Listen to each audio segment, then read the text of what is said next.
I mean, some days, I just need to reread one of my favorite quotes from Robert Louis Stevenson.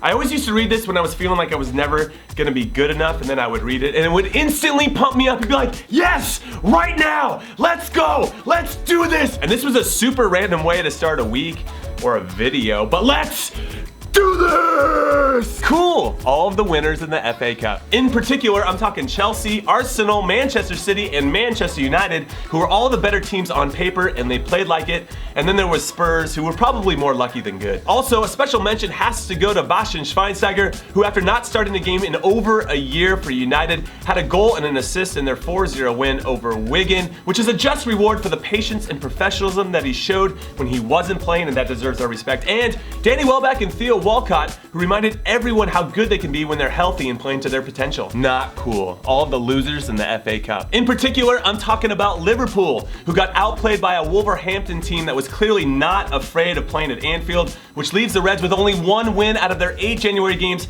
so far, and it was a 1-0 result over a League 2 side Plymouth, which is nothing to be proud of, but they have a chance of redemption if they can beat Chelsea at home tomorrow in the league. If they lose that, then their title hopes are over. And Newcastle, who lost to League 1 side Oxford 3-0, but a shout out, and I'm big on shout outs today, needs to go to Newcastle's Alexander Mitrovic, who missed so many chances he has to be considered Oxford's best player on the day. And then there's below average Premier League teams Hull and Watford, who also lost to inferior opponents, which, let's be honest, has to be incredibly disappointing for their supporters because this competition is their best shot for a trophy. And finally, let's discuss Leeds and Brighton, 2 championship teams who outdid everybody in the loser column by losing to 2 non-league teams, which means for the first time since 1888, which is when the Football League was first founded, there will be 2 non-league teams in the round of 16 of the FA Cup, which I'm not even sure why I'm saying that in a negative way because it's actually pretty cool. Cool! Real Madrid. Okay, what can I say? That had to be one of your better weekends of the season because fresh off of a few poor weeks by your lofty standards, you handled Real Sociedad with ease. Cristiano Ronaldo, who, despite getting booed at home, and I'm not sure why you would boo this guy given everything that he's done for the club, well, he got back on the score sheet, so that's a big deal. And all the teams that are trying to catch you at the top drop points as Barcelona could only muster a controversial 1-1 draw with Real Betis, and Sevilla finally lost the game, which gives you guys a 4-point lead at the top.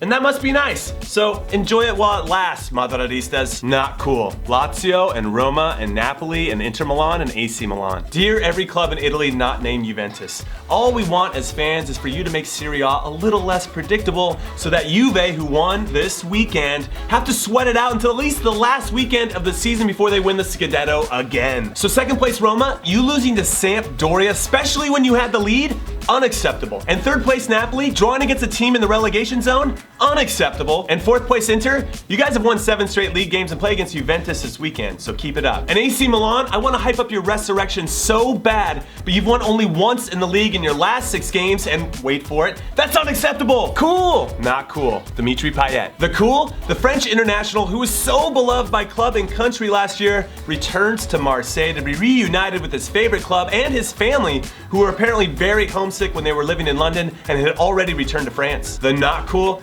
given how he handled his exit from West Ham, I don't think he's going to be beloved by anyone anytime soon. Not that he seems to care. Cool! Borussia Mönchengladbach. Led by their captain Lars Stindl, who scored 2 goals in the span of 6 minutes, Mönchengladbach came back from 2 goals down on the road to beat Bayer Leverkusen 3-2, which snaps a 3-game winless streak. Not cool. PSG. They were up 1-0 over league leaders and the highest scoring team in Europe, Monaco, and then with minutes to go, there was a little series of errors and a surprising lack of energy to close the ball down, which led to Bernardo Silva scoring the equalizer. So instead of PSG taking more control over their title race hopes, they dropped 2 big points. And then Nice, who have been below average of late, got 3 big points, so they go back on top of the table, tied on points with Monaco at 49, and PSG remains in third on 46. Cool! Not cool. The US men's national team. The cool, now you have to take this with an extreme amount of bias because Bruce Arena was the man that picked me to go to a World Cup, so he has a special place in my heart. But I'm very happy that he's back in charge, if only because it's refreshing to see a manager not throw his players under the bus after a so-so performance. The not cool, a 0-0 draw against an undermanned Serbia team isn't the best result, but